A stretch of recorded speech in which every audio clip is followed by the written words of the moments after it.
после 4 классов в Орне там учился. Ну и там каждый выходной мы ходили через горы эти домой сюда. Там СРС и Ворон вот так сходиться, потом Орталан спускался.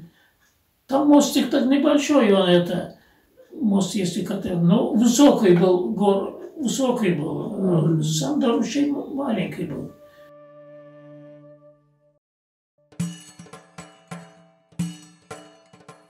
Тут 2 солдата зашли, эти уже эти, по очереди, видимо. Сказали, 15 минут, говорит, одевайся.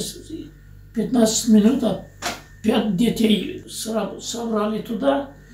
И один день еще, первый день не пришли, еще переночевали там, где домой не пустили. Но кто солдата попросит, кое-что натаскали так вот вещи. Натаскали. Когда машины пришли, начали грузить, места нету. Взяли это все вещи, выкинули эти площади, что-то там не было. А что было на тебе, так мы приехали.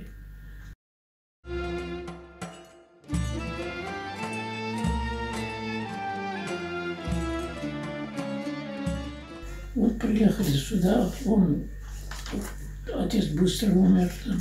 Сестер не осталось, он самый младший была сестренка, она сразу быстро умерла на вилсе. Вот. Я остался вот этими детьми, я их все равно не бросил, никуда не отдал, я вырастил их все равно.